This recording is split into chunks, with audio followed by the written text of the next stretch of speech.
Looking at the SCG Smartboard, you can get a sense of solidity and firmness in its purpose and design. So I wanted to extend its purpose to a fluid sort of flowing material, a green approach to its design, almost saying that this product can be what you want it to be.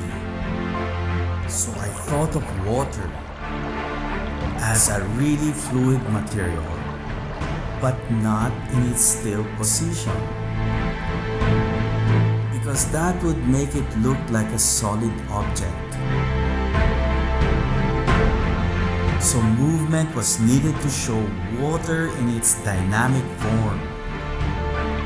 Not only is it moving, but what if it were moving at a fast rate, and one which performs different forms and shapes?